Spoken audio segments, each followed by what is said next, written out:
sommes engagés publics. Bienvenue aux engagés publics. Ce soir, aux engagés publics, un épisode spécial. On va vous expliquer pourquoi. Je suis en compagnie de Carl-Frédéric Dessel. Bonjour, Carl-Frédéric. Bonjour, bonsoir. Pourquoi spécial? Tu vas voir. OK.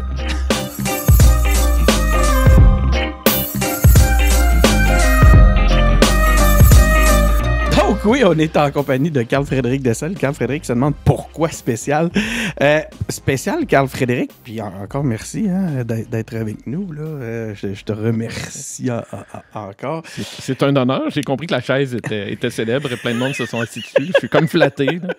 C'est ça, exactement. Il y a eu des individus illustres qui ont passé juste avant. Mais pourquoi spécial? Parce que ce soir, on va aborder l'engagement. Tu le sais, les engagés publics, c'est un show qui valorise l'engagement politique principalement depuis maintenant près de 4 à 5 ans. Ce soir, on déroge un peu, mais t'es pas le premier. On déroge parce qu'on avait fait un épisode un peu dans ce sens qui, justement, on commence à explorer d'autres formes d'engagement. Puis on l'avait fait avec Steve Gros-Louis, entre autres. Tu parlais de personnages illustres. Effectivement, c'est une chaise que tu peux être... c'est un honneur de partager la même chaise que Steve Gros-Louis. Puis ce soir, ben c'est ça, on va regarder un peu la facette de l'engagement, mais sous la forme privée. Dans le privé, quelle forme ça pourrait prendre? C'est la thématique que j'ai le goût d'explorer avec toi. Puis c'est la raison pour laquelle je pensais que c'était une bonne idée de t'engager, de t'inviter aux engagés publics. C'est une facette de l'engagement qu'on imagine ou qu'on envisage moins. Puis je voulais la démystifier un peu avec toi. Tu vas nous aider à comprendre ça à travers, évidemment, ton parcours. Puis tu sais, parlons-en de ton parcours. Là, je commence avec des CV. Là, j'ai abandonné. Il y en a un peu beaucoup. Je m'excuse, je n'avais pas fait par exprès. J'ai abandonné dans ton cas de faire un CV. Je me suis dit, tu vas nous donner ton CV. Donc, c'est ma première question, Carl-Frédéric. Fais-nous donc un peu la liste de tes engagements, mais aussi de qui est Carl-Frédéric Dessel. Ben, Carl-Frédéric Dessel, à la base, c'est un économiste de formation, mais il n'a jamais voulu travailler là-dedans. Il a toujours fait de l'informatique. Il a commencé par des implications de l'engagement, je pense, dans des clubs informatiques puis des choses comme ça. C'est là qu'on s'est connus, le Club Mac, le célèbre Club Mac. Avant que l'Internet existe, il y avait des club de hobbyistes informatiques qui se réunissaient le soir pour jaser d'ordinateurs. C'est quand même bizarre, mais ça a été une communauté incroyable de projets, puis de contacts, puis de gens autour de ça. Puis ça a amené j'ai fait un bac en économie, une maîtrise que j'ai commencée, puis que j'ai pas fini, puis j'ai parti une boîte qui s'appelle Xmedia, qui s'appelle encore Xmedia, qui développe des solutions numériques, appelons ça des sites web. On faisait des CD-ROM à l'époque, on l'a dit. Moi aussi, j'ai fait ça, des CD-ROM. Alors, on est né avec l'Internet. Cette boîte-là est née là. Puis aujourd'hui, c'est 28 personnes. Puis c'est une boîte reconnue qui a des clients super plaisants et plein de belles choses, puis qui continue d'être super vivante et super dynamique dans ce qu'elle fait, parce que le numérique, c'est encore important dans la société. Quand même. Encore un peu. Mais tu sais, on se disait qu'on était dans un Far West, puis que c'est le Klondike, puis qu'on explorait quelque chose de nouveau. Puis là, on arrive, puis 27 ans plus tard, c'est encore pertinent. Alors moi, j'aime beaucoup ça. Et à travers ça, j'ai pas pu dire non. J'ai parti d'autres projets entrepreneuriales. Un qui s'appelle Cabane, qui est une agence de publicité avec Simon l'Italien, que j'ai rencontré à travers ce qu'on faisait dans Xmedia. Et les éditions Septembre, qui... T'as mon âge un peu plus jeune, mais on faisait des livres d'éducation, choix de carrière quand on était petit. Je suis plus jeune. Ouais, okay. Moi, je suis né en 72. 71. Non, je suis plus vieux. Et j'ai racheté les éditions Septembre, qui est un client d'Xmedia et qui est un éditeur de livres papier. Alors, ça fait un peu changement, mais qui fait aussi des produits numériques. Alors, on a beaucoup de plaisir à faire ça. Donc, ça fait ça, c'est mes 3 engagements privés. Ça, c'est des engagements privés. Ouais. Maintenant, tu as été ou tu es dans d'innombrables conseils d'administration. J'ai le problème de dire oui à trop d'affaires. Il faut que je me calme. Je vais apprendre à... Ça va aider à ma fatigue. Tu pourrais encore te calmer aujourd'hui? J'essaye de ralentir un peu parce qu'il y a quand même... le problème, c'est que je me ramasse président de tout. Je ne sais pas pourquoi. C'est comme... Je fais jamais par exprès, mais il y a quelque chose dans ce que je suis qui fait que les gens veulent m'avoir comme président parce que je sais pas. J'aime ça puis j'haïs pas ça. Mais c'est quand même beaucoup de choses là-dedans. Puis je suis président de Québec numérique qu'on a fondé il y a quelques années, C'est énorme, ça, Québec numérique. Qui est rendu gros avec 42, qui est une école qui n'est pas une école, qui fait de la formation.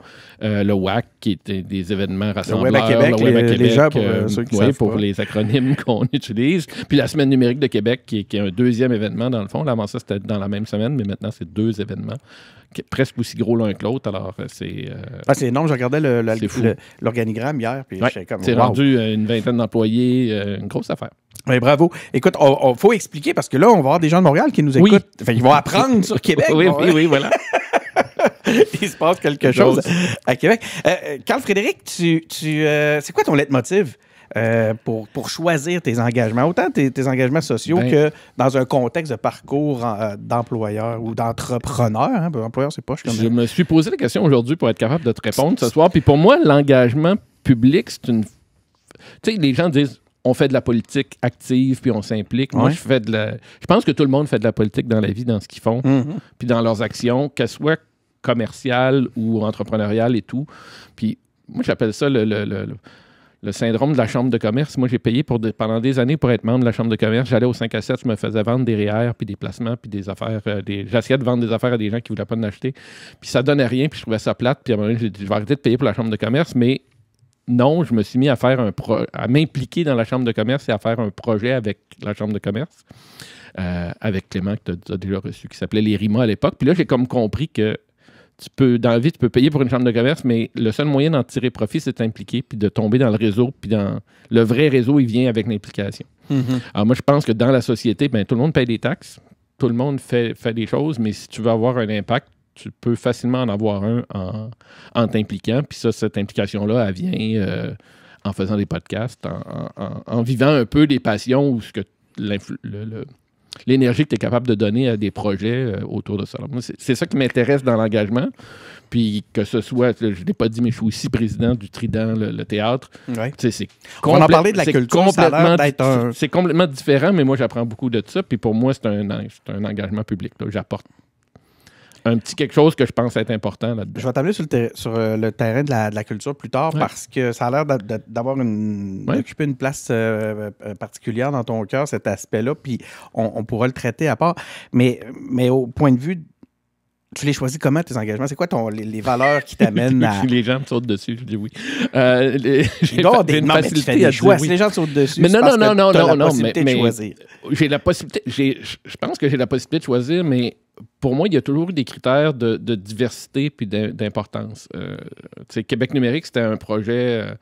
il y avait une opportunité il manque quelque chose à Québec pour regrouper les gens, pour avoir un terrain neutre, pour que les gens qui font du web ou qui font du numérique se parlent. On est tanné de se faire organiser par d'autres.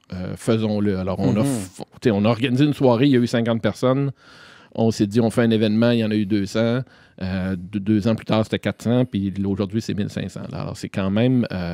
il y avait un besoin, puis il y avait quelque chose. Puis au début, c'était une implication de bras, mais c'est vite devenu une implication de tête, puis de cœur, puis de dire, on structure quelque chose pour que ça dure. Puis la durée est importante pour moi dans ces choses-là. T'as dit de quoi qui a attiré mon attention? T'as dit on était tanné de se faire... de laisser les autres organiser les choses. On s'est dit on va organiser notre propre... On va prendre en main notre futur. Notre développement. Tu parles pour la région de Québec? Je parle de Québec, du Québec. De la collectivité du numérique. La collectivité du numérique. Moi, je pense que chaque ville ou chaque marché, entre guillemets, a sa particularité. À Québec, c'est assez petit pour que tout le monde se connaisse, puis assez petit pour que tout le monde saillisse. Ou que personne se parle. Tu as les deux extrêmes. Puis dans le monde du numérique, moi, de 1995 à 2000 quelques, ma communauté numérique était à Montréal. J'allais parler à des boîtes de web à Montréal, puis j'échangeais avec eux, puis tout le monde était un livre ouvert, puis se partageait chiffres clients. Alors qu'à Québec, je connaissais le nom des compétiteurs, mais c'était tous des méchants, puis je leur aurais même pas adressé la parole parce que c'était des méchants. Puis c'était comme une idée préconçue. Puis à un moment donné, on s'est retrouvés dans le même événement organisé par, je me rappelle plus qui, un truc de développement économique sur le web. Puis les conférenciers qu'il y avait en avant, c'était comme, voyons, là, c'est pas ça à Québec l'affaire. Puis on est sortis de là de gens qui partagent la même passion dans le fond, puis qui sont pas sur la passion vraiment en compétition, là, sur les contrats, et oui, là, mais sur le travail, on a tous les mêmes intérêts, puis on est sorti de là en disant, mais ça n'a pas de bon sens, pourquoi on ne s'organise pas nous-mêmes nos propres conférences, puis nos propres... on ne va pas chercher des conférenciers ailleurs, puis pourquoi on ne démontre pas aussi ce qui se fait de bien dans la communauté à Québec. Puis c'est né sur des bases très neutres. Dès le départ, on a écarté tout ce qui est corporatif. On était là parce qu'on était des passionnés du numérique. C'était pas des pitchs de vente. C'était pas des pitchs de vente. Il n'y avait pas de pitch de vente, il n'y avait pas de kiosque. On a comme éliminé cet aspect-là d'affaires pour se concentrer sur la passion de ce qu'on aime faire, puis de ce qui nous intéresse, puis de ce qu'on voulait apprendre ensemble. Tu as concentré sur le sens. Sur le sens et sur l'apprentissage ensemble. Tu sais, ça vient du club informatique encore, je pense. Là, c'est... comment tu apprends en gang des choses nouvelles. Donc, faire avancer ensemble avec sens. Oui, voilà. Je savais que le recherchiste avait trouvé la citation, mais ça, c'est l'héritage paternel. Moi, on m'a dit que gérer, c'était faire avancer les gens ensemble avec sens. Faire avancer parce qu'il y a une progression, ensemble parce qu'on le fait pas tout seul, puis avec sens parce que s'il n'y a pas de sens, je pense qu'on peut juste pas amener les gens ailleurs. Là. Écoute, je trouve ça fascinant parce que tu as compris que je t'attendais avec cette citation-là qui te venait de ton père. On va en parler, mais je suis ravi parce que tu l'as amené sans que je sois obligé d'y aller. C'est dans mon discours. Rapidement, ça a été... t'es arrivé rapidement à cet aspect-là. En fait, écoute, tu nous l'as bien expliqué, puis c'était ça la prochaine question. Explique-la moi, tu nous l'as expliqué, c'était un leitmotiv de ton père, hein, ça vient de ton père. Vous avez en commun l'amour du sens. Oui, hein? C'est important, le sens. Pour moi, c'est toujours un peu... Je trouve ça drôle, les livres de gestion où ils parlent de valeur, de sens et tout ça, puis c'est toujours un peu faux. Puis, on fait on fait des planifications stratégiques, puis on se trouve des mots pour les valeurs et tout, mais... On les sait, les valeurs d'une organisation, puis souvent, ils sont pas faciles à écrire ou à sortir, mais elles existent. Puis dans Québec numérique, les principes fondateurs, je les ai dit tantôt, mais il y a ça dans toutes les organisations, puis il faut le trouver puis le faire vivre. C'est pas toujours facile de le nommer, puis ça, c'est le sens qu'on donne, puis le but de n'importe quelle organisation ou de n'importe quel projet, c'est d'avancer. Faut que j'aille ça reculer ou revenir en arrière ou faire du surplace. Tu fais ça comment? Quand tu arrives dans une organisation puis tu vois, je sais, je m'attaque à une grosse question, mais parce que là, tu comprends que tu touches des choses qui m'intéressent. Je travaille souvent sur des positionnements d'entreprise, puis donc, ça y est, là, t'es fait, t'as mis le pied dans un... Mais quand tu arrives dans une organisation fait appel à toi pour ton expertise parce que soit sur le conseil d'administration ou autre, et tu te rends compte qu'il y a un mauvais alignement des valeurs, par exemple, ou justement, on travaille peut-être pas sur il y a un sens qui est flou. C'est quoi ta démarche? C'est quoi ton... moi, le premier réflexe de bien du monde, c'est d'être confrontationnel, ou ça te dit-tu?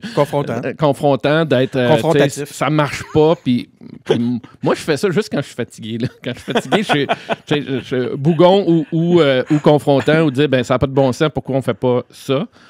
Puis je pense pas que c'est la bonne façon d'amener les gens ailleurs. Il faut les aligner sur un projet commun. Moi, dans toutes les organisations que j'ai vues, à partir du moment où tu trouves un projet qui rejoint tout le monde, les gens vont naturellement tendre vers ce projet-là. C'est l'ensemble commun. Tu peux pas avoir 22 projets non plus. Alors, quand on a pris Québec numérique qui faisait des événements, puis on a dit on a 42 Québec, 42 Paris. On a vu un projet à Paris qui s'appelait 42. On a dit on l'importe ici. Êtes-vous d'accord pour qu'on le fasse à travers Québec numérique? Il a fallu que le monde comprenne ce que ça faisait. Puis là, à un moment donné, tout le monde a vu que c'était une bonne idée. Puis là, tout le monde s'est aligné dessus. Puis ça s'est fait... Je vais dire presque tout seul. Il y a beaucoup de monde qui ont travaillé fort, puis il y a beaucoup de monde qui ont investi là-dedans, mais avant que les gens marchent tous dans le même sens, il a fallu que tu... pas juste moi, c'est un travail de groupe, mais que trouver le sens commun à tout ça, puis de pourquoi... c'est pourquoi des événements où il y a la notion d'apprentissage, par exemple, les événements, c'est apprendre en groupe. Puis 42, c'est la philosophie d'apprendre en groupe. Tout cet alignement-là, il a suivi un peu naturellement, mais c'était pas gagné au départ. Là. Écoute, c'était quand mon informateur... On va y faire un crédit. On va y faire un crédit à la fin. Quand mon informateur m'a amené vers la notion de sens, j'ai ça en commun avec toi, là, l'amour du sens. Là, je sais pas, j'ai eu la chance de faire j'ai fait plusieurs conférences au WAC. Un conférencier vedette. Je dirais pas vedette, mais quand même qui est venu souvent. Donc, merci. Je te dis merci. C'est même pas moi qui choisis. Puis ça, je pense que c'est important de le mentionner, là, sinon ça fait bis. Notre affaire en tabarnouche. Mais j'avais fait une conférence en 2018 qui était le sens comme stratégie marketing. Le sens en marketing. Ouais.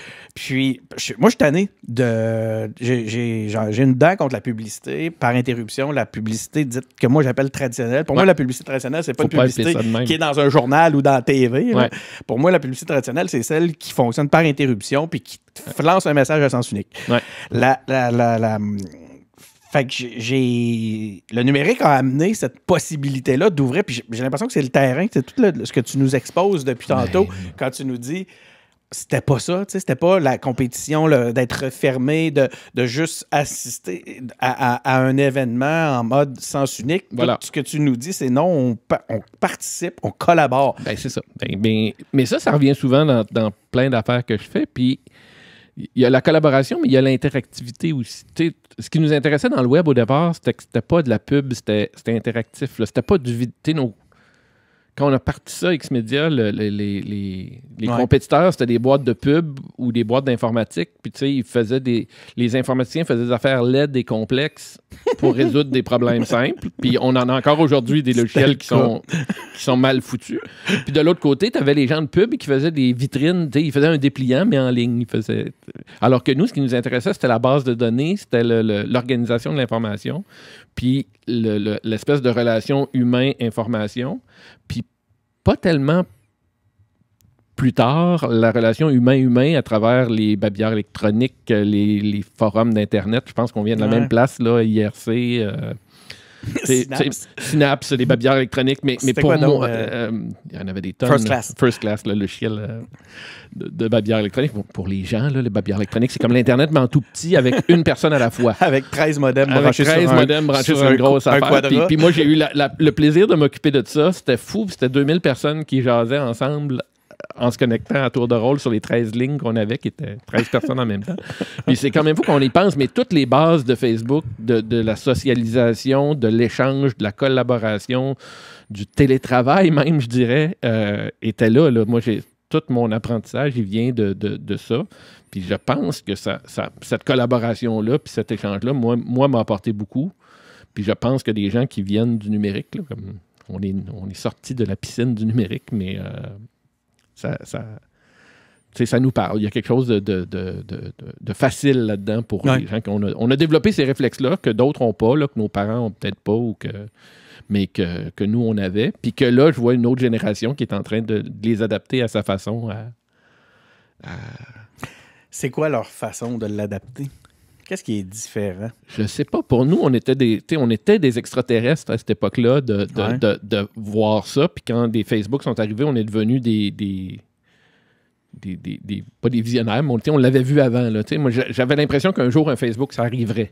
Ça ne m'étonne pas qu'on soit là. Puis un Twitter, puis TikTok, j'avais moins vu ça, mais c'est normal aussi. Puis des podcasts, puis toutes ces choses-là qui nous apparaissent un peu magiques. Je pense qu'on les avait toutes prédits, puis on les avait vu venir. Puis la nouvelle génération, ils sont nés avec ça. C'est des natifs, là. Ça, c'est le vocabulaire d'une autre époque, mais c'est quand même ça, là. Ils ont ça naturel. Ça les épate plus. Ils sont détachés. Puis moi, je vois même des retours en arrière, là. Facebook, ça les intéresse plus, là. L'espèce de sur-communauté, c'était trop. Puis là, on revient à des choses. On le voit, là, la proximité. On revient de la proximité. Puis là, on le voit dans on est allé au bout de certains concepts de réseautage social puis de tout ça. On le voit avec les politiciens qui vont se désabonner de TikTok puis qui vont tantôt se désabonner de Twitter puis qui vont se désabonner de plein d'affaires parce qu'ils réalisent qu'ils nourrissent une bête qui ne contrôle plus puis que le bout collaboration, communication personnelle, il n'est plus là. Mais le canal que ça leur offre, cette possibilité-là de court-circuiter les médias, par exemple, ils vont aller le chercher comment? Moi, je pense que je pense qu'ils vont rester peut-être là-dessus, mais ça ne sera plus collaboratif. En tout cas, ça l'est déjà plus. Là, non, c'est ça. Quand tu regardes TikTok, en fait, c'est beaucoup, c'est une application de divertissement plus qu'un réseau social. Donc, il y a une possibilité de revenir à ça. Moi, je suis fasciné. C'est une vraie question. Tu n'étais pas dans mes choses. Je t'écoutais et je me disais... Crime, c'est quoi la nouvelle génération? Si nous, on a été des bébites pour les générations qui nous précédaient, c'est qui les bébites? C'est quoi le profil d'une bébite pour nous? Tu sais? Moi, je suis assez fasciné par... Tu es entouré de jeunes, toi, au travail? Oui, je suis entouré de jeunes au travail, mais ils sont déjà vieux. Je regarde plus mes enfants, 10-12 ans, puis Émile-Antoine qui joue à Fortnite, puis qui parle. À un moment donné, je l'entends parler anglais, là, puis je dis, je savais pas que tu parlais anglais.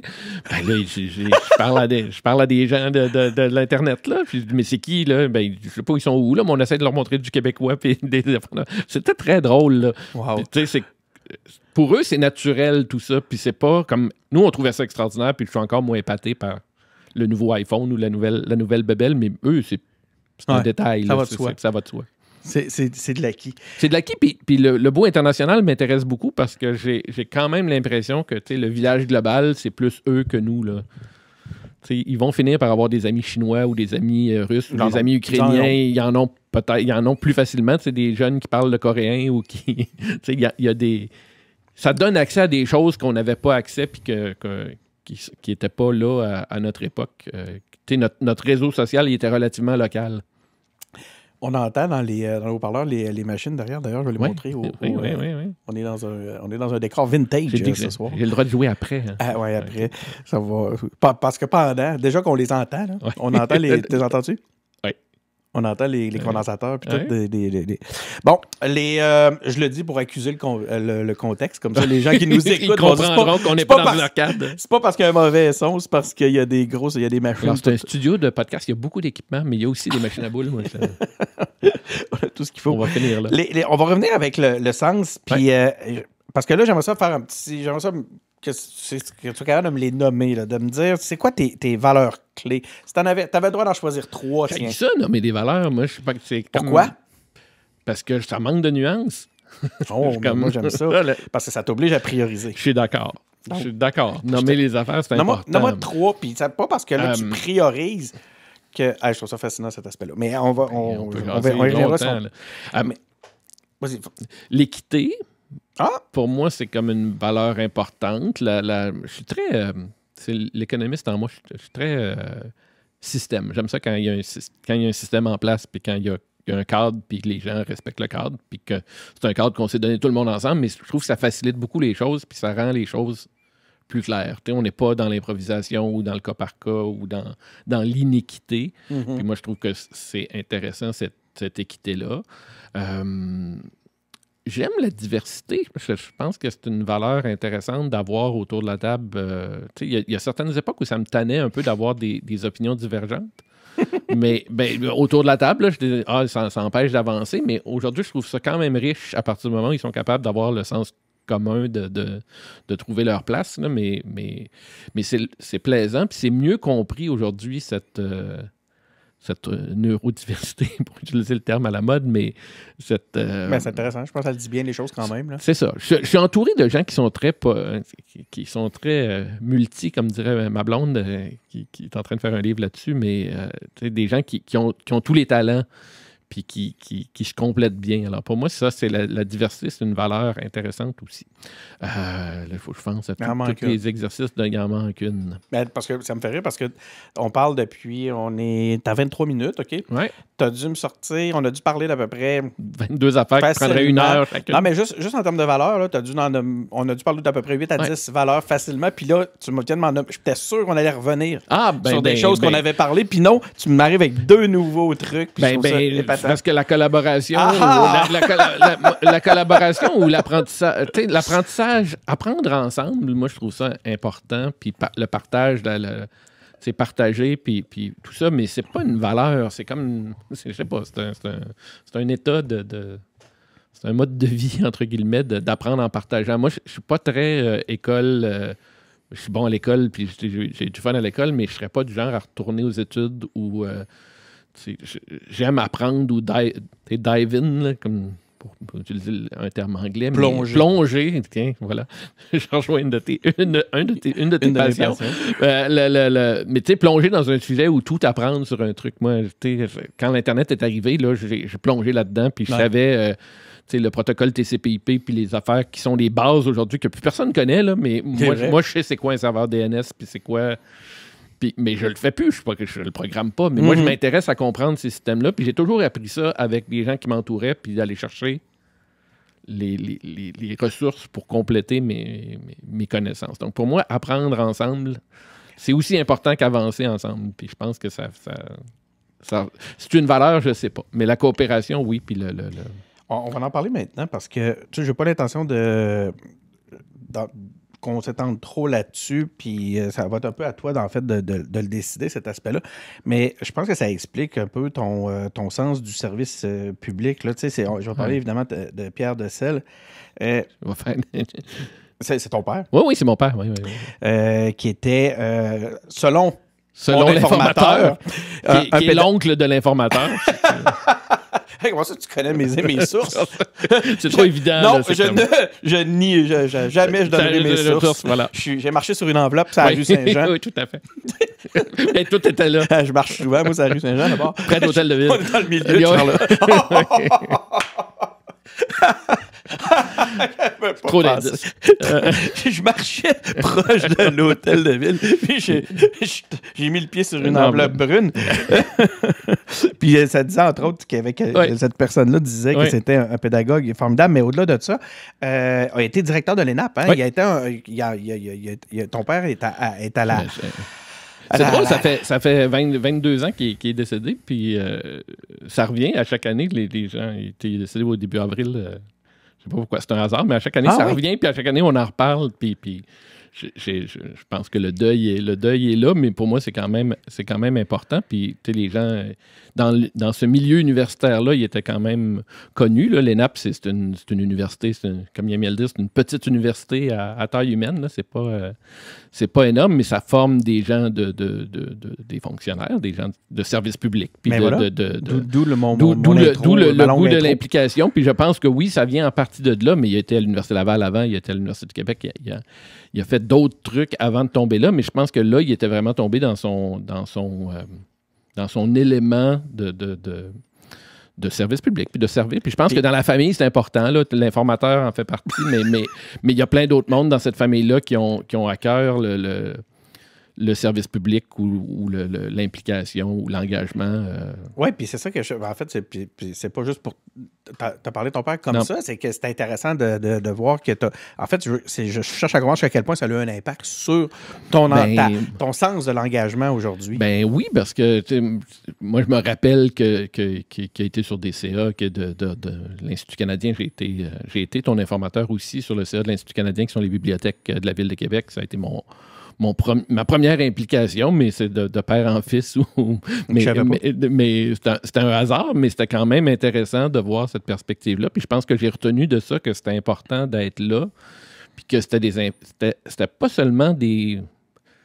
C'est très égoïste, mais moi, j'ai appris beaucoup à fréquenter ces conseils d'administration-là. J'ai toujours été le jeune, là, à 51 ans, je suis peut-être moins le jeune de service, mais j'étais là à 30 ans puis à 35 ans dans ces conseils-là, puis j'ai toujours eu l'impression que j'apportais quelque chose, puis que j'apprenais tout autant. Là. J'en retirais plein de choses en termes de contact, en termes d'aligner des gens différents dans un sens commun. Là. Puis je pense que c'est pour ça que je me retrouve président de toutes ces affaires-là, mais c'est quand même ce goût-là d'organiser les choses ou d'aligner les trucs pour que les gens avancent dans le même sens. Moi, je trouve ça fascinant. Puis ça prend du temps et de l'énergie, mais ça se fait pas en claquant des doigts, mais c'est un beau défi. Puis ça, je tiens ça de mon père, effectivement, je pense. Puis ça l'est, ton principal amour là où j'ai du plaisir, c'est à faire ça.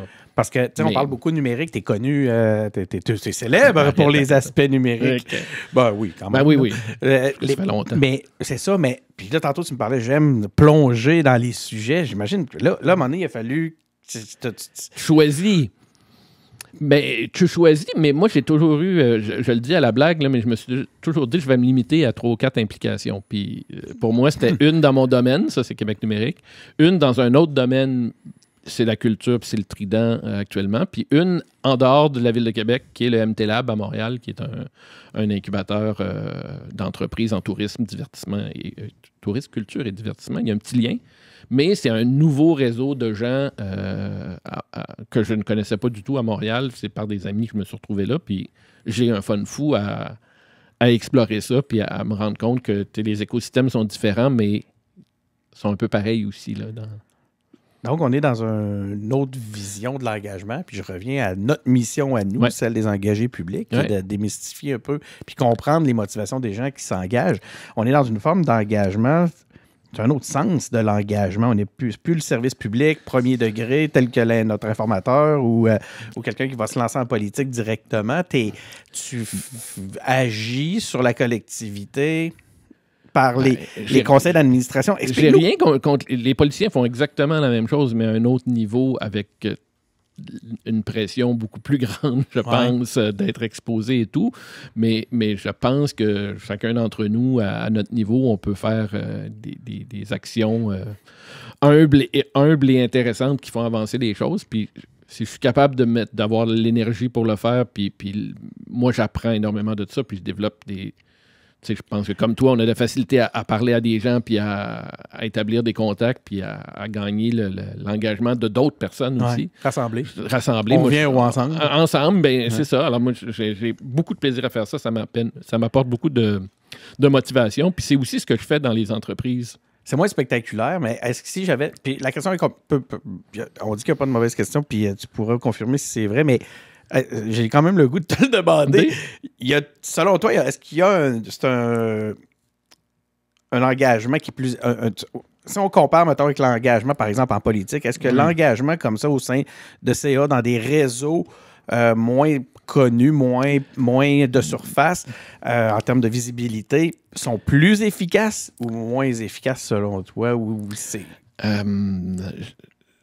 Je pense que le risque est plus grand. Plus tu es exposé, plus le risque est grand. Moi, je pense que les politiciens ont comme un courage de s'exposer que moi, je suis pas sûr que j'aurais. J'ai beaucoup de respect pour tous ces gens-là, peu importe leur allégeance ou leur truc. Moi, je trouve qu'ils s'exposent énormément pour faire ça. Puis je trouve que c'est la même chose dans des entrepreneurs d'envergure, entre guillemets. Ils s'exposent beaucoup. Ils sont dans le journal, ils sont partout. Tes voix, il y a comme une pression qui vient avec ça. Tu peux te retrouver en costume de dragon sur la première page du journal. C'est juste à ça, je pensais. Voilà. Je me disais, sans le vouloir, puis avec un article qui manque de nuances, puis des propos initiaux qui manquaient aussi un peu de nuances, mais qui avaient un sens puis un fondement correct. Pour les gens, ils googleront, là, mais effectivement. Mais je trouve ça fascinant que tu puisses faire de la politique, agir pour la société, pour l'engagement. Avoir un engagement pour faire changer les choses au niveau qui te convient. En fait, j'ai pas le fonctionnaire a pour moi autant s'il fait son travail avec passion puis il est intéressé, puis il y en a des milliers qu'on connaît pas. Il fait aussi bien son travail d'engagement public que le président de compagnie qui va essayer d'influencer des choses à un autre niveau, mais il y en a un qui s'expose plus que l'autre, puis je pense pas qu'il faut dévaluer les gens qui souhaitent moins s'exposer ou qui veulent le faire puis je pense pas non plus, tu sais, à leur façon. C'était juste une façon d'amener le sujet, ma question, parce que je le vois pas comme plus efficace ou moins efficace. Je pense que tout ça est complémentaire et essentiel de toute façon. Ouais. Juste voir... Puis c'est intéressant de spécifier puis rappeler que cette forme d'engagement-là aussi, elle est possible. Puis je retiens de ça, puis on en parle souvent aux engagés publics, c'est t'aimes pas ce que tu vois, implique-toi. Ben c'est ça. Ben, tantôt, je disais que c'est comme la Chambre de commerce. Tu payes une cotisation, tu vas aux affaires, puis c'est correct. Mais la politique, ben, tu payes des taxes, tu vois pas... C'est pas parce que tu payes des taxes que tu as une influence. On devrait en avoir peut-être plus, mais c'est parce que tu votes, puis parce que tu t'agis pour des choses. Des maudits référendums. Oui. Je vais en parler, on peut en parler. Mais non, mais tu sais, il y a cette... Je pense qu'il y a beaucoup de monde qui sont des engagés publics puis qui s'ignorent dans leur truc. Puis t'en es un, puis les journalistes, ils le sont. Puis il y a beaucoup de monde qui font leur job pas pour eux-mêmes ou pour s'enrichir, puis ils trouvent une satisfaction en apprentissage, en plein de choses, en argent même, mais ils le font pour le bien public puis pour exposer des choses. Puis moi, tant que ces gens-là le font dans cette... J'aime ça, moi. Ces gens-là, on les voit pas assez. Mon engagement en politique, mon engagement dans des projets comme les engagés publics, que je te confirme qu'ils ne sont pas payants, non, mais... sont de ma vie les éléments les plus enrichissants que j'ai jamais eu. Je te confirme. Puis je pense que c'est une forme d'engagement public par les gens que tu rencontres, c'est une contribution qui n'est pas insignifiante et qui est aussi valable que d'autres, mais tu t'exposes moins en le faisant pas professionnellement ou en n'étant pas l'animateur du téléjournal ou un truc comme ça. Mais c'est correct aussi. Oui, puis tu sais, j'adore cette... Ça me dérange pas, moi, qu'on soit petit. Ça me dérange pas qu'on ait des petites audiences. Écoute, ça fait 4 ans et demi, 5 ans là, qu'on fait les engagés publics. On traîne des tout petites audiences. Là, on a eu dernièrement là, des trois invités en ligne. On a atteint des audiences combinées de 20-25 000. Hey, écoute, je capote. Là. Mais j'avais jamais eu ça avant. C'est ça que l'Internet permet. Là. J'avais jamais c'est eu quand ça, même... Là. Moi, ça me fascine. Tu as le monde à ta portée. T'as 3 micros d'équipement qui... Avant ça prenait Radio-Canada. Voici, mesdames et messieurs, l'univers des engagés publics. Moi, je trouve ça fascinant, l'apport démocratique que ça permet. Puis là, les gens vont dire, mais il y a trop de podcasts pour qu'on puisse les écouter. Mais c'est riche. Là. La nouvelle radio est là. Il n'y a plus de... Oui, la radio d'État a des moyens que d'autres n'ont pas, mais encore là, tu peux, avec un peu de passion, puis faire quelque chose d'aussi intéressant, puis avoir une diffusion aussi grande. Bon, là j'en viens que je pose pas mes questions. Faut que je les pose. On en a pour 3 heures, tu sais, on pourrait jaser. Il y a plein de discussions qu'on n'a jamais eues, qu'on devra avoir. On reviendra dans d'autres épisodes. J'aimerais ça que c'est pas tout le monde qui comprend. Puis là, je vais te poser une drôle de question parce que tu vois, c'est 101. Là. Mais explique-nous les dons. Là. C'est quoi un CA, un conseil d'administration? Comment ça marche? Puis comment aussi, je suis curieux de savoir comment on en vient à intégrer des CA. Ça, c'est mystérieux. Je trouve ça bien. C'est des affaires qu'on voit pas parce que c'est pas c'est... Dans un organisme à but non lucratif, c'est les propriétaires de... C'est-à-dire, c'est pas vrai. Il y a souvent une assemblée de membres ou de gens qui sont dessus, qui sont définis différemment selon les organisations. Là, c'est une association ou un théâtre ou des choses comme ça. Puis qui vote supposément démocratiquement. En tout cas, il y a des règlements différents dans chaque truc, mais qui élit des administrateurs. Puis les administrateurs ont la responsabilité de perpétuer l'organisation, dans le fond. Alors, c'est un défi en soi de perpétuer quelque chose qui est parfois flou, parfois peu défini, puis d'avoir le droit de jouer avec le sens pour l'amener à la bonne place. Puis ce défi-là, il se fait en gang avec des gens qui veulent mettre du temps un peu. Qui sont élus. Qui sont élus choisis parce que j'ai rarement vu d'élections ou de gens qui se battent pour être là. C'est des gens qui veulent s'impliquer puis qui ont... Il y en a qui le font pour toutes sortes de raisons. Il y en a qui le font pour avoir des contacts. Il y en a qui le font pour le prestige. Il y en a qui le font pour... un mix des deux. Il y en a qui le font pour apprendre. Il y en a qui le font parce qu'ils ont vraiment du fun à travailler avec ce monde-là puis à les côtoyer. Moi, c'est ça. Puis j'ai un fun fou. En théâtre, ça me sort complètement de mon quotidien d'entreprise techno ou de publicité ou d'éditeur de livres. Là, ça m'amène... L'éditeur de livres, c'est déjà plus culturel, mais le théâtre, ça m'amène ailleurs. Là. Les gens qui sont autour de la table, c'est un CA de 6 personnes du milieu théâtral puis de 6 personnes citoyennes, je ne sais pas ce que ça veut dire, mais des gens, des avocats, des comptables, des gens qui ont des compétences incroyables puis qu'on a autour de la table, puis des gens qui ont un talent incroyable aussi. Puis ce mix-là fait que on accompagne une direction générale qui a besoin d'un espèce de mur pour faire rebondir des idées. Puis pour moi, un CA, c'est ça. Là, c'est un mur pour faire rebondir des idées puis dire, regarde, moi, je suis capable d'avancer parce que il y a quelqu'un qui valide le sens que je donne à l'organisation. De façon complémentaire, j'aurais envie de dire. Parce que tu dis, tu parles de la direction, c'est des spécialistes de leur domaine. Oui. Mais au sein du CA, tu vas trouver souvent des expertises complémentaires. Complémentaires et diversifiées et proches de la nature de l'organisation. Comptable, avocat. Comptable, avocat, c'est les traditionnels, mais tu sais, d'avoir des comédiens. Tu vas avoir aussi des gens. Je pense que les comédiens qui sont sur un CA, ils apprécient la compréhension de tout ce qu'il y a derrière qu'ils ne voient pas. Là. Pour eux, ils sont embauchés pour jouer pour leur talent et tout ça, mais ils comprennent qu'il y a toute une machine derrière pour être capable de rendre ça viable. De rendre ça viable, rendre ça financé, périn, que ça dure, que ça ne perde pas d'argent, puis que ça se bâtisse dans le temps. Puis ça, moi, je trouve ça fascinant comme dynamique. Puis on parle de gouvernance, puis de tout ça, mais moi, j'ai beaucoup appris à travers ça. Je le dis encore, je dis souvent ça. Mais j'ai l'impression que c'est aussi ça que tu amènes dans tes CA, Frédéric. le plaisir d'amener ça, c'est l'expertise que j'ai aussi du côté de l'entreprise privée. Puis ce que tu as acquis dans le privé, mais tu le mets au service. Je le mets au service, mais je ne gère pas un CA. Le CA d'Exmedia, c'est les 2 actionnaires. Là. C'est pas on ne fait pas de réunion de CA à 12 comme on fait au théâtre. C'est ça. Moi, je parle quand je te pose la question de savoir, pour démystifier pour les gens qui nous écoutent, c'est quoi un CA? Ça a l'air... Ça peut paraître évident pour certaines personnes, un CA, franchement, mais non. Je te dirais que vous êtes une grosse minorité à comprendre. Mais il y a quand même, il y a des gens qui font ça. Il y a beaucoup de gens qui ont une super expertise, qui sont des retraités d'un domaine, puis qui font ça juste pour l'apport qu'ils ont c'est un défi pour eux d'apporter cette chose-là, puis un engagement, puis c'est un engagement fort, là, puis ce qui amène d'un à l'autre, puis de leur expertise, là, c'est impressionnant. OK, laisse-moi replonger un petit peu dans mes questions pour reprendre un peu le fil. Bon, ben oui, non. Non. Écoute, je l'avais pas formulé, cette question-là, mais je l'avais. Mais ça serait le fun qu'il nous l'explique, que les gens comprennent qu'est-ce que c'est. Puis en fait, tu n'as pas répondu au deuxième volet, c'est qu'on intègre ça comment? Là, toi, tu m'as dit les gens me courent après. Mais toi, mais les gens me courent après parce que... Toi,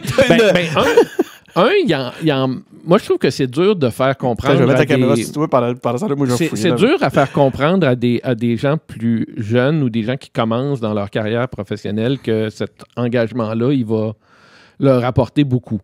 Alors, tu sais, on peut facilement recruter des gens. À vrai dire, pourquoi les gens courent après les gens? Parce que les gens qui s'impliquent disent oui à ce genre d'implication-là. Ça m'amène vers une... Les gens occupés sont souvent appelés à être plus occupés. Toujours plus occupés. Ça, c'est comme on entend souvent ça en recrutement. On est dans une période où le recrutement est difficile, mais tu sais, à l'époque, on disait je veux pas avoir ceux qui travaillent pas. Ben non, c'est ça. Mais c'est en plein ça. Je veux ceux qui sont déjà engagés ailleurs. Alors, les CA, c'est un peu ça. Si les gens apprennent que tu es engagé et que tu fais, ben ils vont te contacter, puis je suis sûr que j'abandonne. Moi, je dis, là, je suis pas capable d'en prendre plus parce qu'il y a une limite tu m'amènes vers... là, mais à un moment donné, je vais partir de 1, puis je suis sûr que je vais avoir 2-3 approches de gens qui vont me dire, viendrais-tu? Ah, c'est la machine qui me parle. Elle veut que je joue avec. Elle va être réparée demain. C'est André Gagnon qui les répare. André Gagnon du Vox, qui est un individu absolument génial. On lui fait une petite promo en même temps. Si vous avez des machines, là, on remarque qu'il n'y a plus vraiment le temps. Moi, je suis privilégié. Il vient parce qu'on est amis. Là, mais... Bon, OK. Je trouve ça très drôle d'entendre Captain Picard qui se mêle de notre podcast. Tu l'as adressé toi-même, puis c'est plate parce que ça me fait manquer ma transition parce que tu venais d'en parler, tu as parlé de quitter. Qu'est-ce qui fait que qu'à un moment donné, tu abandonnes une implication comme ça, que tu sais que c'est le temps de laisser la place à un autre? Ben, je pense que c'est important de passer la POC. On parlait de pérennité. Là, moi, j'aime les affaires qui durent. Là. J'ai la même business depuis 27 ans, puis j'espère qu'elle va durer longtemps.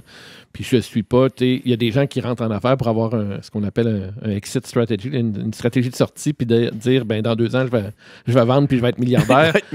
Moi, ça m'arrive pas, puis je continue pareil de développer ça, puis je pense que j'espère que cette entreprise-là, elle va survivre à ça, puis qu'elle va me survivre, elle va dire. C'est pas Carl Frédéric qui est associé à l'entreprise. Je pense que tu as tout avantage à te détacher. Puis les CA, ben, selon les règlements de chacun, comme au Trident, c'est 3 fois 3 ans. Ben là, j'arrive à la fin de mon cycle. Ça fait 10 ans que je suis là. C'est comme... Puis à un moment donné, il faut que tu passes à quelque chose d'autre aussi. Puis je pense que c'est bon pour l'organisation qu'il y ait une relève. Moi, c'est ce que je trouve le plus dur. Donc, tes raisons de quitter, c'est d'avoir une relève. C'est parce que t'as fini. Non, parce qu'ils te mettent parce que t'as plus le droit d'y aller. Non, je pense que c'est important qu'il y ait cette limite-là.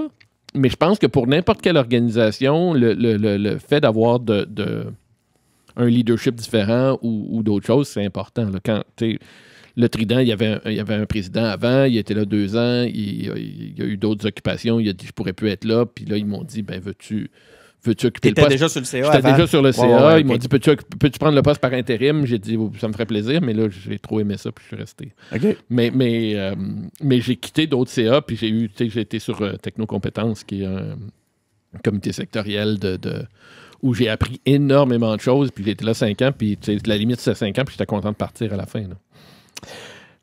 Écoute, moi, j'ai un rêve dans la vie. Là. Ouais. Tu me fais penser à ça. Je sais pas si tu vois le Rocky Horror Picture Show. Rocky Horror Picture Show. C'est une comédie musicale, comme tout le monde sait. Elle a été montée. Celle-là, c'est l'affiche du spectacle qui avait été monté au Neptune Theatre à Halifax. C'est absolument exceptionnel. Je ne sais pas si vous faites des échanges. Du riz puis du papier de toilette? T'as tout. Oui, il te fille pour l'expérience. Mais écoute, celle-là, je veux dire... Tu parleras à Mylène du Trident, là, les comédies musicales, ça va l'exciter. Ah ouais? Ah oui. Parce que, écoute, c'est incroyable. En tout cas, là, j'en profite. Moi, je regarde. C'est bien décoré, hein, chez vous. Wow. Y a-tu des... pour un bureau, c'est pas pire. Ouais. Y a-tu des échanges, des fois, entre les troupes ou les il y a énormément de coproduction. Il y a énormément de coproduction. Inviter la production du Neptune Theatre à venir se produire à Québec? Je pense qu'on est sorti d'un cycle qui a été plutôt dur pour bien des théâtres. On a un milieu extrêmement vivant avec beaucoup de talents qui sont encore à Québec puis qu'on veut garder à Québec. Puis je pense que la prochaine étape, puis c'est un peu dans les lignes stratégiques, c'est des collaborations avec d'autres. Puis on fait déjà beaucoup de coproduction avec Montréal parce que des pièces de théâtre, ça dure pas très longtemps. Là, à Québec, les ils font à Montréal ou les Ploufs sont allés, puis il y en a plein d'autres. Là. La plupart des pièces sont des coproductions, puis ils voyagent. Québec-Montréal sont produits par le DUCEP ou le Trident ou le Théâtre d'aujourd'hui, puis on s'échange des affaires, puis ça permet à des comédiens de Québec de jouer à Montréal, puis des comédiens de Montréal de jouer à Québec, puis il y a cette collaboration-là qui est fascinante dans le monde du théâtre, là, qui est super intéressant. Oui, c'est possible, puis il y a de l'international, puis du qui s'en vient, je pense. Là. Je pense qu'on est rendu là aussi. Vous enverrez les ploufs à Halifax, puis en échange, on va prendre... voilà. Ça va être ça. Mais je pense qu'on est rendu là, puis le talent qu'on a, il mérite juste de faire le tour du monde, puis d'être vu. Écoute, les ploufs, là, c'est tellement bon, cette pièce-là. Si ça revient, vous avez la chance de voir ça, allez-y. Je pense pas que ça va revenir bientôt, mais sûrement. Je pense que ça va revenir. Ah oui, OK. Ouais, t'as des hints? Je connais du monde. Je connais du monde qui t'ont dit ça. Ouais. Mais en tout cas... À moins qu'on m'ait... OK. Ben oui, on est rendu là, pas mal. Tu œuvres beaucoup dans le milieu culturel. Comment tu utilises ton expertise et ta crédibilité pour aider les artistes dans le milieu culturel? Je ne suis pas un artiste moi-même. Mais j'ai peu de talent. Moi, ça me fascine. Tu les aides pas à être meilleur sur scène, mais on l'a dit avant d'entrer en ondes, là, mais... Moi, je suis fasciné par le talent de ces gens-là, puis le naturel de... Tu sais, c'est pas facile d'être sur une scène, c'est encore plus difficile de jouer un rôle, puis d'être... Puis ça, c'est quelque chose que moi, je suis pas capable de... Je sais pas... J'ai jamais été... J'ai toujours été le gars derrière les... Tu sais, le festival de théâtre au secondaire, au séminaire... J'étais toujours le gopher, le gars qui faisait les programmes, qui organisait le buffet après, puis plein d'affaires. Mais j'ai toujours fréquenté ce monde-là, mais j'aurais jamais osé être sur scène ou prendre de la place. Ça ne m'intéressait pas, puis tout ça. Puis j'ai toujours été fasciné par ces gens-là. Puis aujourd'hui, je retrouve ça. Puis j'ai l'impression que mes compétences administratives ou de donner un sens à ce qu'ils font, ça donne quelque chose pour vrai, puis ça amène... C'est pas plutôt l'inverse? C'est pas plutôt eux qui donnent un sens à ce que tu fais dans ce contexte-là? Oui. Mais parce que ça a l'air de te nourrir, tu comprends? Oui, mais... Tu sais, c'est nourrissant de voir en fait, c'est une roue, là. C'est une roue, c'est un nourrit l'autre. C'est un échange. Tu sais, les gens vont dire les comédiens, c'est pas des administrateurs ou des gestionnaires, mais c'est pas vrai. Là. Il y a là-dedans des gens qui ont des MBA, puis il y a des gens qui sont des brillants administrateurs, mais ils aiment juste plus être sur une scène que gérer de la comptabilité ou des papiers. Puis il y a d'autres gens là-dedans, Marc-Antoine, puis d'autres, qui sont des gestionnaires culturels incroyables, puis compétents, puis des gens de communication derrière, tu les connais, là, mais c'est fascinant de les voir aller. Puis c'est pas des gens qui veulent être sur la scène non plus. Chacun a son rôle, puis chacun nourrit l'un et l'autre. Puis je pense que l'implication de gens du milieu ou d'administrateurs, de comptables et autres fait que ça donne juste plus d'ampleur à tout ça. Ça m'amène vers ma prochaine question. C'est de quoi que le milieu culturel a le plus besoin? Selon, tu as 10 ans là, derrière toi. Là, ouais. Qu'est-ce que tu as constaté? C'est ton constat, mais que tu sortes et que tu dises à ceux qui vont te succéder, ils vont te demander c'est quoi qu'ils ont le plus besoin. Tu vas leur répondre. Je pense qu'ils ont... C'est un peu... Moi, ça me fait beaucoup penser à l'innovation en techno puis ces choses-là. Ils ont besoin de liberté puis de... Tu sais, les grands succès qu'on a, entre guillemets, de billetterie ou autre, c'est souvent des choses qu'on n'aurait pas pensé essayer. Là. Il faut oser des choses. Puis dans une saison de théâtre, t'oses à différents niveaux, puis t'as des choses qui paraissent bien obscures puis qui sont soudainement des grands succès parce qu'ils ont été travaillés, ils ont été réfléchis et tout. Alors moi, je pense que pour le milieu culturel et artistique, ça prend beaucoup de liberté. Puis c'est un peu contraire des fois à la comptabilité ou à dire une pièce à grand succès, ça vend beaucoup de billets. À Québec, on est chanceux. Là, avant la pandémie, les salles étaient pleines. Là, ça revient tranquillement, mais c'est quand même assez fascinant de voir que la dynamique du milieu théâtral est super bonne. Puis, quand les gens ont vu le Diamant arriver, par exemple, ils ont dit « un autre théâtre, on va souffrir ». Mais non, c'est l'inverse. Là. Tout le monde est encore plus... tout le monde apprécie plus encore là. À dynamiser et tout. Moi, je pense que le milieu culturel, il a besoin de cette liberté-là. La liberté, elle vient avec de l'argent. Elle vient avec de l'ouverture à des échanges. Des fois, il faut pas hésiter, tu l'as dit, là, à envoyer des trucs ailleurs ou à recevoir des trucs ailleurs, là, de l'ouverture là-dedans. Là. Je pense pas que les gens de Québec ont à travailler en vase clos, puis que oui, on va garder notre monde à Québec, puis on va avoir du fun. Là. On est d'autant plus grand à s'exposer à d'autres. Parce qu'on gagne à exporter quand on est petit. On gagne à exporter, puis on gagne en apprentissage, puis en plein de choses, en inspiration, puis en satisfaction aussi de jouer à l'international. Avec Québec numérique, on a fait ça. Le WAC, c'était un événement rassembleur des gens de Québec, mais à partir du moment où on a importé 250 Français, ça a changé la dynamique. Puis là, soudainement, les gens de Québec étaient fiers de montrer ce qu'ils savaient faire aux Français. Puis là, les Français nous invitent après ça, puis ils sont fiers de nous montrer leurs trucs. Puis ça a créé des liens qui sont que moi, je croyais pas possible dans un truc comme ça, mais j'ai des contacts en Belgique, en France et tout, qui sont nés de cette chose-là. Numérique. Puis je pense que c'est exactement la même chose pour le théâtre et pour tous les domaines culturels. On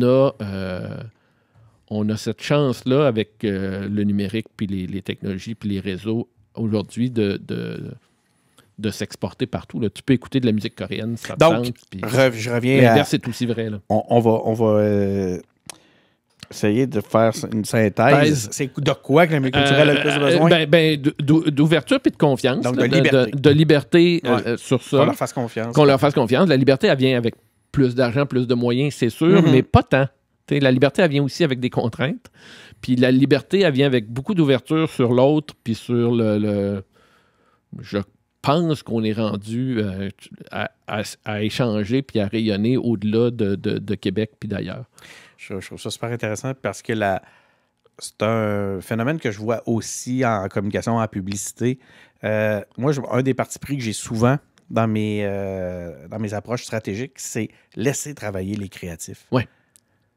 Ah oui. Puis ils sont des... Moi, ça m'épate le niveau de préparation qu'il y a dans une performance artistique. Là, tu te dis, ah oui, ils sont bons, ils font ça naturellement. Mais non, ils font ça parce qu'ils ont répété, parce qu'il y a une méthode derrière, parce qu'il y a la mise en scène et tout. Moi, c'est impressionnant de voir tout ce qui va derrière, puis tout le sens qui passe à travers c'est ça. Les métiers derrière le théâtre. Puis ce n'est pas qu'un travail d'acteur, là, c'est l'ensemble de l'œuvre qui fait que c'est bon. Puis c'est la même chose en édition sur des livres, c'est la même chose en... Mais tu sais quoi, je pense, tu vas trouver peut-être le lien douteux, mais je pense que tu vas me suivre quand même là-dessus. Je pense que c'est ce qui fait aussi le succès, puis là, je mets des gros guillemets, des influenceurs en commerce, sur un point de vue commercial. C'est que, en réalité, je parle pour ceux qui puis là, je ne veux pas porter des jugements de valeur sur la qualité de la création ou tout ça. Ouais. Chacun. Mais il y a quand même des bons créateurs de contenu dans cette communauté-là. Et quand on les laisse travailler, en fait, c'est la raison pour laquelle ils ont du succès, c'est parce qu'ils le créent naturellement. Ils le créent librement dans la plupart du temps. Mais on l'a vu en techno et tout, il y a quelque chose, il y a un chemin naturel où les choses se passent. Puis dans tout ça, il y a toujours des gens qui décident d'essayer de devenir des hyper-influenceurs ou des gens qui veulent faire du hyper... L'instrumentaliser. Tu as eu des technologies même, les sites en flash, les intros de sites web qui durent 3 heures, là, ça n'a rien... Ça n'a aucune logique avec la personne qui veut acheter un billet de spectacle et qui a besoin de se taper une pub de 30 secondes avant. Là. C'est toute moi pas là-dessus. Non, mais c'est toute une époque. Puis c'est la même chose avec les influenceurs. Il y en a des très bons qui sont, pour moi, des influenceurs naturels. Là. Des créateurs. Oui, puis je peux même te nommer des noms de gens là, qui ont rien qui font leur petit job tranquille le jour puis qui ont plus d'influence parce qu'ils disent qu'ils vont à tel resto que des gens qui font ça hyper professionnellement, de façon commerciale. Puis moi, je trouve j'aime ça, être capable de détecter les gens qui sont des vrais versus les gens qui sont des faux. Pas que les faux font pas leur job parce qu'ils ont aussi leur rôle. Mais c'est pas pérenne. Oui, puis en fait, je pense que c'est... Puis là, c'est drôle, je peux me dire, comique qu'on soit rendu là, on a passé de... mais de ma faute. Mais c'est une forme d'engagement. Ça, c'est les gens... En fait, c'est que ce que je disais, c'est... Je pense que c'est pas nécessairement mauvais que certains créateurs, après ça, commercialisent ou leur influence ou en tirent profit, en tirent un certain profit. Mais je pense que de toute façon, leur succès réside dans le degré d'authenticité qu'ils gardent à l'intérieur de ça. C'est qu'autrement dit, c'est qu'ils ne commencent pas à accepter n'importe quel mandat qui est complètement en dehors de leur valeur ou de leur façon de fonctionner puis qui ne leur ressemble pas. Ben à ce moment-là, ils n'auront pas de succès. Mais là... Mais ça revient à ce que j'apprécie des réseaux sociaux, puis qu'on perd de plus en plus malheureusement, c'est l'engagement des gens. Moi, j'aime ça que les gens ils partagent leurs photos de voyage, pas parce que c'est prétentieux de dire moi aussi, je suis dans le sud. Là, les gens disent oui, mais il est prétentieux, il est dans le sud. Ben oui, il boit des cocktails. Puis ils se vantent. Personnellement, c'est ça que je fais. Ils se vantent, mais je me vante. Oui, tu te vantes, mais tu sais, à la base, à l'origine de ça, le sens de ça, c'était un sens de partage, puis de dire, regardez, j'ai vu un truc intéressant, je veux le partager. Je donne des nouvelles aussi. Puis tu donnes des nouvelles, puis je partage, puis il y a des gens avec qui je suis pas en contact directement, mais qu'on se voit, on n'a pas de rattrapage à faire. Puis ça, c'est en train de se perdre. Oui, c'est vrai que c'est dommage. Rapidement, malheureusement, puis parce que on fait le pont avec nos générations de tantôt. Hein. Oui. Mais c'est ça. Mais c'est triste parce que la culture des réseaux sociaux, c'était le social, puis le partage, puis le fait d'être capable d'apprendre en commun. La publicité corrompt tout. Je peux la comprendre, mais ça vient beaucoup des algorithmes. À partir du moment où la plateforme décide...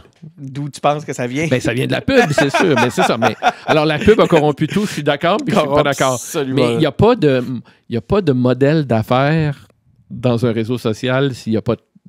Mais non, c'est un catch-22, on va passer Même l'abonnement, je trouve ça drôle, là, il dit on va payer pour ci. Oui, mais ça ne marchera pas plus. Là. Puis, c'est exactement le même dilemme que les médias. Là, tu peux pas supporter ça avec juste de la pub ou tu peux pas supporter ça avec un abonnement. Il y a quelque chose en quelque part qui, à partir du moment où c'est dématérialisé, il y a toute une crise qui vient de là. Mais les journaux et tout ça, ça va finir par des trucs public.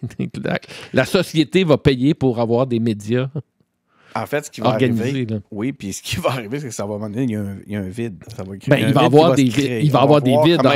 Il va y avoir des vides en région, il va y avoir des vides dans l'hyperlocal, il va y avoir des vides un peu partout. Pour moi, c'est là qu'il faut investir. Là. Il se fait plus de trucs intéressants dans les médias hyperlocaux ou amateurs, je veux dire, que dans les radios commerciales ou ailleurs. Là. Je suis content de te l'entendre dire. un gros débat, là. Mais puis j'ai pas de solution non plus. Les gens ils cherchent toute la solution miracle, mais moi, je vois juste que, c'est pas vrai que les journaux, ils font des profits actuellement. Rien qu'à voir les dernières mises à pied chez Québécois. Il y a un concept qu'on a évoqué tantôt que je trouve fascinant, là, c'est cette notion-là de patience stratégique. Puis tu l'incarnes bien à travers tes différentes... c'est dur d'être patient, oui. 10 ans à atteindre un objet, à chercher, à rester focalisé sur tes objectifs. Est-ce que tu joues aux échecs? Je ne joue pas aux échecs. J'haïs ça, les échecs. T'haïs les échecs? Moi, OK, je vais faire le confidence personnelle. Moi, j'aime ça, les systèmes. Quand j'étais je raconte cette histoire-là souvent, mais quand j'étais au secondaire, en tout cas, j'avais écrit une lettre manuscrite à la Ligue nationale de hockey pour obtenir le livre des règlements. OK. Parce que je me dis, il doit y avoir un livre des règlements quelque part. Je comprends. J'écoute la game, c'est bien beau, mais j'ai toujours l'impression qu'il y a un nouveau règlement. Puis ça doit exister. Alors, je ne l'ai pas retrouvé, mais j'ai un souvenir qu'il m'a envoyé un livre des règlements. Moi, je lisais un magazine puis qui s'appelait Jeux et stratégie, qui parlait d'échecs, de Go, de dames, de plein de choses, puis qui parlait des jeux. Puis je trouvais ça fascinant. Jeux et stratégie, je trouvais ça fascinant pour comprendre comment les jeux marchaient. Puis ça, c'est très économiste, c'est très comprendre le système puis l'expliquer. Mais j'ai aucun plaisir à jouer aux échecs. Puis même, je vais te dire, j'ai aucun plaisir à jouer aux jeux vidéo. Puis j'ai aucun plaisir à jouer avec ces machines-là. Mais mon seul plaisir, c'est de découvrir. Non, mais c'est de découvrir comment ça fonctionne. Ouais. Tu sais, moi, j'achète un jeu pour l'explorer puis pour comprendre. Puis les jeux que j'aime, tu sais, c'est SimCity ou des affaires de même, parce que c'est long à comprendre le mécanisme derrière. Mais j'ai pas de plaisir à gagner ou à finir. Puis je ne joue pas aux échecs, bien que je comprenne tout l'aspect stratégie et tout. Moi, j'aime ça comprendre le système, mais le jouer, ça m'intéresse moins. C'est bizarre. C'est drôle que tu dis ça parce que je joue pratiquement pas. Aux machines, oui, c'est ça. C'est un trip est ailleurs. Oui, je joue. Collectionneur. Mais, c'est un gros mélange avec... Tu sais, les thématiques sont choisies. Là. Nerd. Oui, c'est ça. Star Wars, Star Trek, Donjon Dragon, merci, ma vie sexuelle vient de s'arrêter maintenant. Mais c'est ça. Écoute, c'est le passé, c'est mon on a le droit, là. Les geeks sont gagnés, là.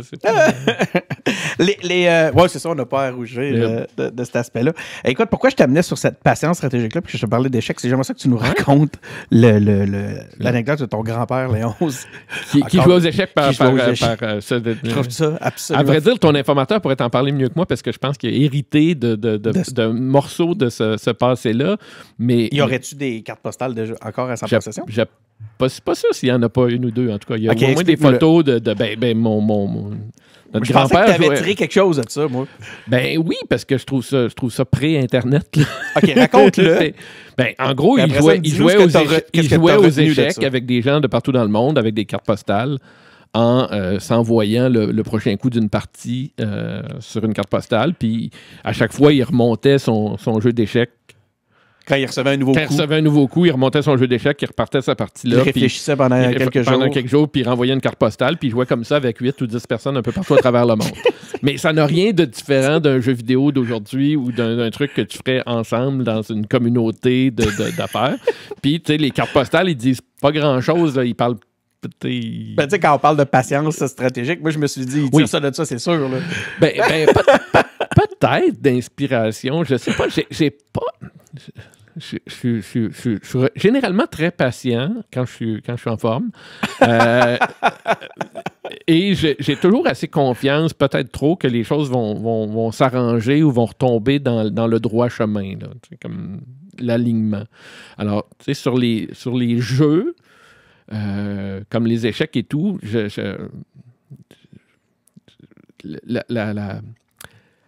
c'est très économiste aussi, mais l'anticipation du prochain coup est quand même stratégique. Mais je pense que l'informateur est encore plus stratégique que moi là-dedans. Ah oui? Puis ça, je pense que ça prend ça pour faire de la politique ou pour être là ou pour penser le 2 coups en avance. Moi, je pense un coup ou 2 en avance, mais assez macro. Puis il y a des gens qui ont la capacité de le penser beaucoup plus terrain, tactique de terrain et tout. Puis ça, moi, je trouve ça fascinant quand même, mais j'ai comme pas la patience de le penser. J'aime ça la façon que tu l'as amené. Macro. C'est stratégie versus tactique, finalement. Oui, c'est ça. Mais tu sais, savoir... Tu sais, si tu donnes un sens trop précis à quelque chose, tu ne l'atteins jamais non plus. Tu sais, si tu te dis que le trident, ça doit être une business de 5 millions dans 2 ans, moi, je trouve que tu te peintures dans un coin et tu as plus de chances de ne pas le réussir. Mais si tu dis que ça va faire des grandes pièces ou que ça va faire de l'international, C'est plus facile d'avoir un quick win, un win sur l'affaire. Sur l'ensemble de ce que tu nous exposes depuis tantôt, tu as l'air d'être plus un gars d'engagement. Ben là, c'est drôle parce qu'on parle quasiment juste de ça. Fait que là, bravo Sherlock. J'ai découvert ça aujourd'hui. Non, mais t'es plus un gars d'engagement que de performance au final. C'est ce que je comprends. Je pense que oui. Oui. Qu'est-ce que tu valorises? Oui. Ben, d'engagement, puis d'agir, puis de participer. Tu sais, participer, c'est important.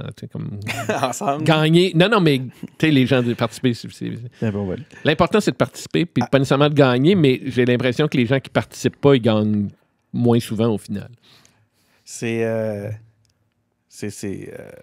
Il y a pas, hein? Il y a des citations célèbres là-dessus. Oui, sûrement. 90% de la victoire, c'est d'être présent.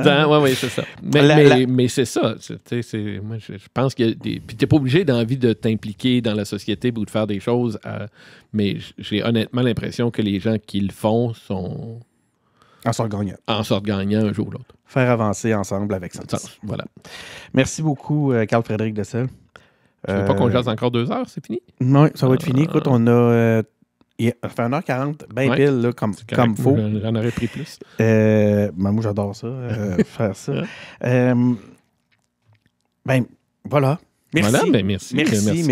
Il n'y a pas d'autres... Il n'y a rien d'autre à dire. J'avais pas d'autres éléments ici. J'en avais peut-être quelques-uns. C'était très plaisant de réfléchir à ça avec toi parce qu'on ne prend pas assez le temps de... En fait, c'est quoi? Je pense qu'on aurait pu garder peut-être juste 2 sujets. Oui. Mais là, on est puis les approfondir. On est assez multi quand même. Je pense que c'est ça qu'on va faire les prochaines fois. On va après se ça, cadrer. On va se mettre à approfondir certains points. Donc, je reviens chaque semaine, c'est ça? C'est l'hebdomadaire. De toute façon, on fait une émission. On n'a rien que ça à faire, de toute façon. Oui, je sais. J'aime ça, moi. Donc, hey, merci à vous. Merci beaucoup à toi. Merci, Carl-Fred. Mais là, je regardais ma caméra. Mais merci aux gens. Je ne sais pas pourquoi vous écoutez ça, mais j'espère que ça a été utile. tu vas probablement m'entendre parler un petit peu. On a quand même un peu... Donc, merci d'avoir été à l'écoute à la maison ou dans l'auto ou peu importe ce que vous êtes. Donc, c'est Denis Martel qui est au micro. À la recherche, c'est Clément Laberge. Pour l'hommage. Donc, encore une fois, Carl-Fred, je vous remercie beaucoup d'avoir été présent. Puis, vous le savez, des entrevues comme celle-là, on en a plein. On commence à ouvrir sur toute forme d'engagement. Je pense que ça vaut la peine. Encore ce soir, c'était fascinant. Vous avez celle avec Steve Gros-Louis, d'ailleurs, dans le même ordre, que vous pouvez aller entendre un peu. Je ne peux pas quitter comme ça. Excuse-moi. Carl-Fred. Oui. C'est une question piège. Oui, un peu. C'est une question qui tue. Est-ce que tu vas t'impliquer en politique? Est-ce que tu vas te présenter? Mais ça ne m'intéresse pas. La politique active ne m'intéresse pas. J'ai encore l'impression que toi, tu pourrais devenir le propriétaire de Québec avec toute ton implication. Tu connais tout le monde. Ça ne m'intéresse pas d'être président de Québec. J'ai plus l'impression que je peux faire avancer des choses en connectant des gens ou en connectant des projets ou en les faisant avancer. Puis c'est même pas de l'influence, là. C'est juste d'être utile à des choses dans lesquelles je crois. Là. C'est comme... Donc, on vient d'ajouter l'utilité à notre liste de valeurs. Oui, l'utilité, mais pour moi, l'utilité, c'est de mettre en contact des gens puis de créer des rencontres. Là. Je vais faire le monologue d'autiste dans Astérix.